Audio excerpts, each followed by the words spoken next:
మీలో ప్రతి ఒక్కరూ ప్రతిరోజు చాలా యాప్స్ని ఉపయోగిస్తుంటారు. వాటిలో మీరు కామన్గా ఉపయోగించేవి Facebook, WhatsApp, Paytm, Tez, PhonePe. వీటిని ఉపయోగించేటప్పుడు మీ అందరికీ కామన్గా వచ్చే డౌట్, ఈ యాప్స్ని మనకి ఫ్రీగా ఇవ్వడం వల్ల వాళ్ళకి వచ్చే లాభం ఏంటి? చాలా క్యాష్ బ్యాక్స్ ఇస్తుంటారు, చాలా ఆఫర్స్ ఇస్తుంటారు. అలా ఇవ్వడం వల్ల వాళ్ళకి వచ్చే లాభం ఏంటి అని ఇలాంటి డౌట్స్ని ఈ వీడియోలో క్లియర్గా ఎక్స్ప్లెయిన్ చేయబోతున్నాను. Let's begin our episode. Number 1, Paytm అంటే పే త్రూ మొబైల్. 2005లో విజయ్ శేఖర్ శర్మ అనే అతను 197 కమ్యూనికేషన్స్ అనే కంపెనీని స్టార్ట్ చేశాడు. ఈ company news, cricket scores, ring tones, jokes, exam results లాంటి మొబైల్ కంటెంట్ని ప్రొవైడ్ చేసేది. 2010లో ఆ కంపెనీలోనే పనిచేస్తున్న అభిషేక్ రాజన్ అనే అతనికి ఒక ఐడియా వచ్చింది. ఆన్లైన్లో మొబైల్ రీఛార్జ్ సర్వీస్ని ప్రొవైడ్ చేస్తే బాగుంటుందని అనుకున్నాడు.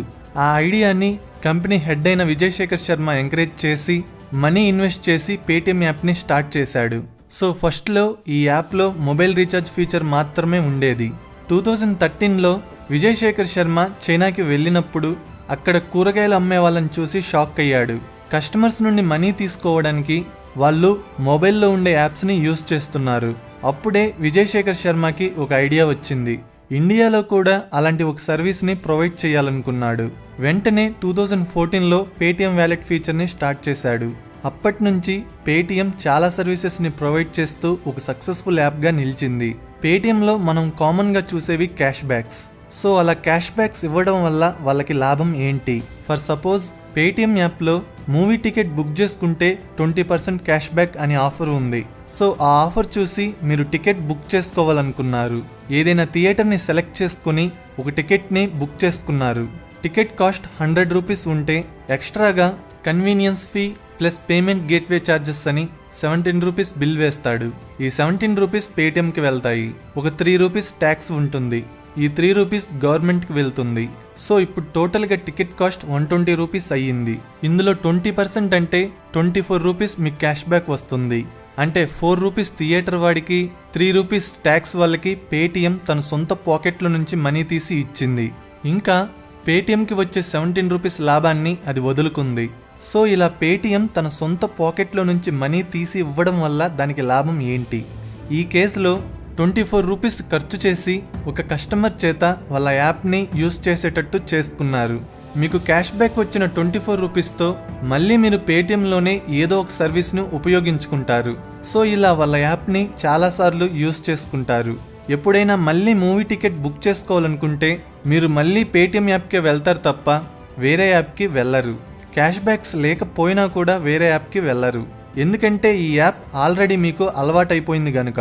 ఈ విధంగా క్యాష్ బ్యాక్ ఇచ్చి మిమ్మల్ని యాప్కి ఎడిక్ట్ చేస్తారు.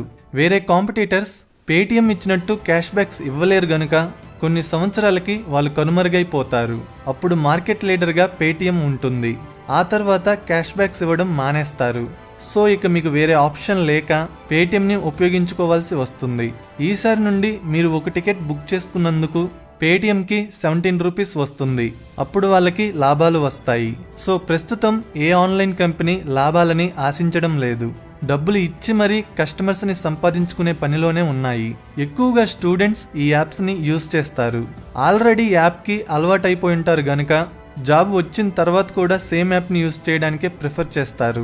Mobile recharges, DTH recharges, electricity bill payments, ఇంకా ఇలాంటివి చాలా ఫీచర్స్ ఉంటాయి.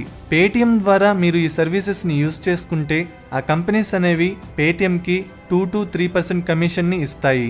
ఫర్ సపోజ్ ఒక రీఛార్జ్ కాస్ట్ 100 రూపీస్ ఉంటే అందులో 2% అంటే 2 రూపీస్ పేటిఎంకి వస్తుంది. ఒక 2 రూపీస్ పేమెంట్ గేట్వే ఛార్జెస్ కింద వెళ్తుంది. మిగతా 96 రూపీస్ టెలికాం కంపెనీకి వస్తాయి. ఒకవేళ రీఛార్జెస్లో కూడా క్యాష్ బ్యాక్స్ ఇస్తే పేటిఎం తన లాభాన్ని వదులుకోవడమే కాకుండా ఇంకా తన సొంత పాకెట్లో నుంచి మనీ తీసి ఇస్తున్నట్టే. ఇలా ఆఫర్స్ అండ్ క్యాష్ బ్యాక్స్ ఇవ్వడం వల్ల పేటిఎంకి ప్రతిరోజు 5 కోట్ల రూపాయల నష్టం వస్తుంది. మరి పేటిఎంకి ఆ మనీ ఎలా వస్తుంది? వాళ్ళ ఇన్వెస్టర్స్ నుంచి. చైనాలోనే అతిపెద్ద ధనవంతుడైన జాక్మా ఇంకా రతన్ టాటా ఇందులో ఇన్వెస్టర్స్. సో ఈ విధంగా పేటిఎం బిజినెస్ మోడల్ ఉంటుంది. Number 2, WhatsApp. 2007లో ట్విట్టర్ కంపెనీలో పనిచేస్తున్న బ్రియాన్ యాక్టన్, జాన్ కౌమ్ అనే 2 వ్యక్తులు వాళ్ళు తమ జాబ్ మానేసి ప్రపంచం మొత్తం ట్రావెల్ చేయడం మొదలుపెట్టారు. 2008కి వచ్చేసరికి వాళ్ళ దగ్గర ఉన్న డబ్బులు అయిపోయాయి. సో జాబ్ కోసం ఫేస్బుక్లో అప్లై చేశారు. కానీ ఫేస్బుక్ వాళ్ళిద్దరిని రిజెక్ట్ చేసింది. అప్పటికే వాళ్ళిద్దరూ ఏదైనా స్టార్టప్ పెట్టాలనే ఆలోచనలో ఉన్నారు. 2009 జనవరిలో జాన్ కొమ్ ఒక ఐఫోన్ కొన్నాడు. అందులో ఉన్న యాప్ స్టోర్ని చూడగానే అతనికి ఒక ఐడియా వచ్చింది. యాప్ స్టోర్కి ఫ్యూచర్లో మంచి పొటెన్షియల్ ఉంది. సో ఏదైనా యాప్ని డెవలప్ చేస్తే హిట్ అవుతుందని అనుకున్నాడు. నేమ్స్ పక్కన వాళ్ళ స్టేటస్ కనిపించే యాప్ని డెవలప్ చేద్దామనుకున్నాడు. దానికి వాట్సాప్ అని పేరు పెట్టాడు. వాట్సాప్ అంటే తెలుగులో ఏమిటి సంగతులు. సో యాప్లో ఎలాగో ఇండివిజువల్స్ నేమ్స్ పక్కన స్టేటస్లు కనిపిస్తాయి గనుక వాట్సాప్ అనే నేమ్ బాగా సూట్ అవుతుందని అనుకున్నాడు. ఇప్పుడు యాప్ని డెవలప్ చేయడానికి ఒక iOS కోడర్ కావాలి. అందుకోసం ఒక రష్యన్ ప్రోగ్రామర్ని హైర్ చేసుకున్నాడు. 2009 ఫిబ్రవరిలో వాట్సాప్ బీటా వర్షన్ని యాపిల్ స్టోర్లో రిలీజ్ చేశాడు. ఈ విధంగా జాన్ కొమ్ ఫౌండర్ అయ్యాడు. ఆ తర్వాత సెకండ్ వెర్షన్లో మెసేజింగ్ ఫీచర్ని ప్రొవైడ్ చేశాడు. జాన్ కొమ్ ఫ్రెండ్ అయిన బ్రియాన్ యాక్టన్ అక్టోబర్లో తన ఫ్రెండ్స్ని అడిగి $250,000 ఇన్వెస్ట్మెంట్ని తీసుకొచ్చాడు. ఈ ఇన్వెస్ట్మెంట్తో బ్రియాన్ యాక్టన్ కోఫౌండర్ అయ్యాడు. 2014లో వాట్సాప్కి 45 కోట్ల మంది యాక్టివ్ యూజర్స్ ఉన్నారు. సో అప్పటికే వాట్సాప్ చాలా సక్సెస్ అయ్యింది. దాని వాల్యుయేషన్ $1.5 బిలియన్ ఉండింది. ఎంప్లాయీస్ జస్ట్ 5 మెంబర్స్ మాత్రమే. ఇంతలో ఫేస్బుక్ ఓనర్ అయిన మార్క్ జుకర్బర్గ్ కన్ను వాట్సాప్ మీద పడింది. ఎప్పటికైనా ఫేస్బుక్ని వాట్సాప్ మించిపోతుందేమో అనుకుని $19 బిలియన్ పెట్టి వాట్సాప్ని కొన్నాడు. ఇండియన్ కరెన్సీలో చెప్పాలంటే 140,000 కోట్ల రూపాయలు. అంటే ఒక్కొక్క యూజర్ని $3,000 పెట్టి కొనుక్కున్నాడు. ఇప్పుడు వాట్సాప్కి 150 కోట్ల మంది యాక్టివ్ యూజర్స్ ఉన్నారు. ఎంప్లాయీస్ 55 మెంబర్స్ మాత్రమే. యాప్ని మనకి ఫ్రీగా ఇస్తున్నారు. సో వాళ్ళకేంటి లాభం? ప్రస్తుతానికి వాట్సాప్కి $1 కూడా లాభం లేదు. సర్వీస్ని ఫ్రీగా ప్రొవైడ్ చేస్తున్నారు. కానీ ఫ్యూచర్లో వాట్సాప్ స్టేటస్లో మనకి యాడ్స్ రావచ్చు. చాలా రోజుల నుండి ఈ ఫీచర్ని టెస్ట్ చేస్తున్నారు. సో ఫ్యూచర్లో యాడ్స్ వల్ల వాళ్ళకి లాభం వస్తుంది. అలాగే వాట్సాప్ బిజినెస్ యాప్ని కూడా రిలీజ్ చేశారు. ఈ యాప్తో కంపెనీస్ అనేవి వాళ్ళ కస్టమర్స్కి డైరెక్ట్గా రెస్పాండ్ అవ్వచ్చు. ప్రస్తుతానికి కంపెనీస్ అనేవి కస్టమర్స్తో కాంటాక్ట్ అవ్వడానికి మ్యాక్సిమం ఈమెయిల్ని యూజ్ చేస్తున్నారు. కానీ ఫ్యూచర్లో వాట్సాప్ బిజినెస్ అకౌంట్ని యూజ్ చేయొచ్చు. అప్పుడు వాట్సాప్ బిజినెస్ యాప్కి కంపెనీస్ మనీ పే చేసేలా చేస్తారు. సో ఈ 2 వేస్తో ఫ్యూచర్లో వాట్సాప్ మనీ ఎర్న్ చేస్తుంది. కానీ ప్రస్తుతానికి మాత్రం వాట్సాప్కి $1 కూడా లాభం లేదు. ఫేస్బుక్కి ఎలా మనీ వస్తుందో మీకు ఆల్రెడీ తెలిసే ఉంటుంది, అడ్వర్టైజ్మెంట్ వల్ల. మీరు ఫేస్బుక్లో పోస్టులు చూసేటప్పుడు మిడిల్లో స్పాన్సర్డ్ అని కొన్ని పోస్టులు వస్తుంటాయి. అవే యాడ్స్ అంటే. కంపెనీస్ అనేవి తమ ప్రొడక్ట్స్ని ఫేస్బుక్లో అడ్వర్టైజ్ చేయడానికి కొంత మనీని ఫేస్బుక్కి పే చేస్తాయి. ఆ మనీ వల్లే ఫేస్బుక్కి, ఇన్స్టాగ్రామ్కి మనీ వస్తుంది. ఇన్స్టాగ్రామ్ యాప్ కూడా ఫేస్బుక్దే. Number 3 Google pay. ఇంతకు ముందు ఈ యాప్ని తేజ్ అని పిలిచేవాళ్ళు. యాప్ నేమ్లో గూగుల్ అని ఉంటే యూజర్స్కి యాప్ మీద నమ్మకం పెరుగుతుందని నేమ్ మార్చారు. ప్రతిరోజు మీలో చాలామంది గూగుల్ పే ద్వారా ఒకరి నుండి ఒకరు మనీ ట్రాన్స్ఫర్ చేసుకుంటారు. కొంతమంది అవసరం మీద మనీ ట్రాన్స్ఫర్ చేసుకుంటారు, స్క్రాచ్ కార్డ్స్ కోసం మనీ ట్రాన్స్ఫర్ చేసుకుంటారు.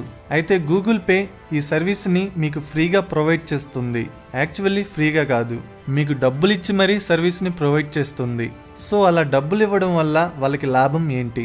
లాభం ఉంది. ప్రస్తుతానికి మన నుండి గూగుల్ పే $1 కూడా ఆశించడం లేదు. కానీ ఫ్యూచర్లో mobile recharges, electricity bill payments, movie tickets లాంటి ఫీచర్స్ని తీసుకొస్తుంది.